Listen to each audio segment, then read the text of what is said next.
Welcome to the latest episode of the B Movie Club. I'm your host, Kevin. This week we'll be discussing the 1995 action comedy classic, Bad Boys, starring Will Smith, Martin Lawrence, Téa Leoni, Joey Pantoliano. The list goes on and on. It's an all-star cast. For those of you joining us for the first time, each week on the B Movie Club, we discuss a guilty pleasure or forgotten classic from the past, 60s, 70s, 80s, 90s, and today. You can follow us on our page on Facebook, Original B Movie Club. Don't forget to like it. Also, you can subscribe on our page on YouTube. Just click the subscribe button. It's absolutely free. And if you want to reach me more immediately, you can reach me on Twitter at KD9575. Bad Boys. In this movie, you've got Officers Mike Lowrey and Officer Marcus Burnett, who are two narcotics officers in Miami. And the big bust of their career was like hundreds of pounds of heroin. Somebody actually engineered a theft. They broke into the police department and stole all the heroin away. So now Burnett and Lowrey have to go out there and find it. They have to get it back. Internal Affairs thinks it's an inside job because obviously they had to know about the ins and the outs of the police department. There's all sorts of things going on. Mike Lowrey's kind of a ladies' man. He's got a lot of money. He drives a Porsche. Marcus Burnett, he's a family guy. He's got a wife at home and 3 kids.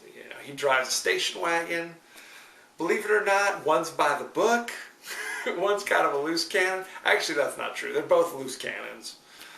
But this is another one of those wacky buddy cop movies that we all appreciate. So, one of the packets of heroin pops up. A member of the gang who stole it was throwing a party, and he was inviting hookers over to his hotel room. One of the hookers is a friend of Mike Lowrey. She brings along her buddy, Julie, who's not a hooker. She's a photographer, but is her roommate. I guess they do that in the hooking game. They just bring friends along. I know she's not a hooker, but why not? I'll bring her with me. Max is brutally murdered, and Julie witnesses everything. So she now knows who has the heroin. She saw them commit the murder. Unfortunately, the evil gang, led by this crazy French guy named Fouché. For some reason, the French guy is there leading a band of Italian mobsters. I can't explain it. They know where she is, so now they're after her. She goes to the cops, but she'll only work with Mike Lowrey because her friend, the prostitute Max, has always said nice things about Lowrey. And Julie's concerned that also that a cop was involved, so she doesn't know who to trust at the police department. She calls the cops. Unfortunately, Lowrey is nowhere to be found. So Marcus Burnett has to pretend he's Lowrey, because again, Julie hasn't met Mike Lowrey, in order to keep the witness there. I guess Julie's so concerned she's just going to leave town. So it spurs this kind of a wacky Marcus Burnett, who's the family guy, has to pretend he's the ladies' man. He has to live in the fancy apartment with Julie, the witness, while Mike Lowrey, who's the ladies' man, has to live with the family, with the kids running around. It's hilarious. I know it's a little convoluted. I don't want to spoil everything, but there's a lot of shooting, there's a lot of running, there's car chases, there's explosions. It's everything you'd like from a wacky buddy comedy action thriller. Okay? Bad Boys. What can I tell you about behind the scenes? This was Michael Bay, the famous action movie director. This is one of his first features. He'd previously done primarily commercials and music videos.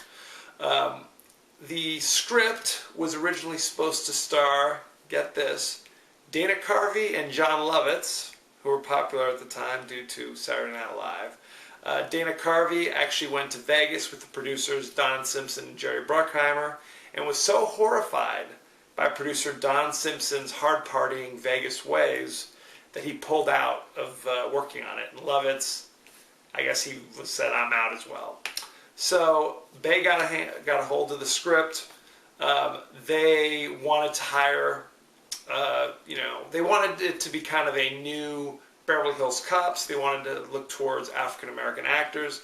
And two of the more popular shows on TV at that time were Fresh Prince of Bel-Air, starring Will Smith, and Martin, starring Martin Lawrence. So there you go. They, at one point, Arsenio Hall was attached to do this, to play Mike Lowry, but they decided to go with Will Smith after Michael Bay saw Fresh Prince of Bel-Air. Later, they agreed to also hire Martin Lawrence. So Martin Lawrence was actually higher billed because at the time he was more famous as a comedian. He'd been in some movies already. Martin was a very successful show.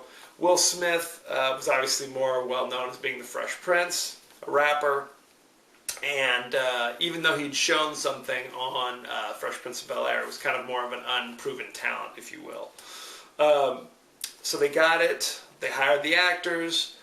Michael Bay was not at all thrilled with the script, even though he agreed to do it. He thought it was a poor script. He thought the dialogue was bad, and he wasn't given a whole lot of money to work with. So in many scenes that he's shooting, he actually encouraged the guys to improvise. A lot of the funnier lines are improvised between them. Téa Leoni, who you might know as a future soon-to-be ex, David Duchovny. She's married to him for many years. She had been in a number of failed pilots. She was on that comedy show in the 90s, The Naked Truth, where she plays a reporter. She'd been in a few other things, but this was her first big feature. She plays Julie. Will Smith plays Mike Lowry, the ladies' man. Marcus Burnett is played by Martin Lawrence. So there's all that good stuff going on. Like I said, Joey Pantoliano is in this. You remember him? He was in Goonies. More recently, he was in The Sopranos. He plays their captain. It's an all-star cast. Okay, what else can I tell you about this movie? Like I said earlier, the movie takes place in Miami. And I have to say, any movie or TV show that takes place in Miami, why can't you throw a cameo to Don Johnson? Okay? They're narcotics cops. He was a vice cop, right? Have him walk through the background. I mean, he's got to be a character in this, right? I mean, if you can't get Don Johnson, get the other guy, get Tubbs. Get Phil Michael Thomas. He's available, I hear, right? Have him do some things, okay? You got to do that, okay? You got to have the Miami Vice connection whenever possible, okay? I mean, if I owned the Miami Heat, I would have Don Johnson sitting there courtside, okay? That's just how I roll. Other things that you might find amusing about this movie, it was originally supposed to be titled Bulletproof Hearts. Yeah, that's a classy one. Bad Boys isn't much better. Obviously, it causes confusion because there was another movie from the 80s called Bad Boys starring Sean Penn and Esai Morales. There's all sorts of confusion. So you have that. I know Michael Bay actually, because he was working with so little money during the production of this, he actually had to kick back some of the salary so that some of the scenes wouldn't be cut out. And if you've never seen Michael Bay before, there's that patented Michael Bay shot where Will Smith and Martin Lawrence are chasing the bad guys. It's a long, drawn-out car chase. Will Smith is running. When the bad guys get away, Will Smith's standing there with Martin Lawrence, and the camera kind of follows them in slow motion, kind of turns around their head. That's a Michael Bay patented shot. You'll see that in Bad Boys. You'll see that in The Rock. The list goes on and on. So there you have it. That's Bad Boys. It actually did all right for the critics. They wound up making a sequel a few years later. And there's actually talks that they're going to make a third Bad Boys. So get ready for that as well.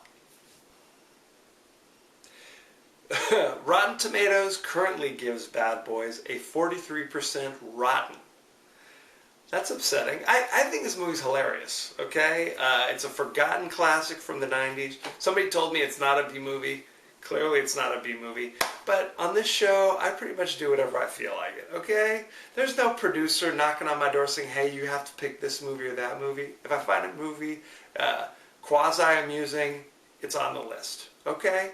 I think Martin Lawrence and Will Smith had a lot of chemistry. I thought the lines were funny.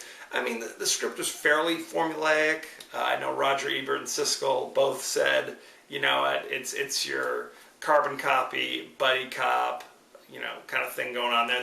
They're basically like an old married couple arguing the whole time. It's fine. I highly recommend it if you have not seen it. It's definitely better than Bad Boys 2. So there you go. It is still streaming instantly on Netflix, so rush out and see it if you have not already. Next week, we're going to go back to the horror genre. We're going to be doing the 1978 horror classic, Piranha, starring, frankly, I don't know who's in it, and I don't think you do either. People who are actually in it, they may not remember being in it. It is still streaming instantly on Netflix, so check that out. It was meant to be kind of a ripoff of Jaws, so there you go. So check it out. Just once you thought it was safe to get back in the water, there's piranhas in it, I guess, is their tagline. Anyway, there's Piranha. As you know, I end every episode with a totally out of context quote, and here it is. You drive almost slow enough to drive Miss Daisy. So there you have it. Thank you for joining us. Next week, Piranha, streaming instantly on Netflix. Be well.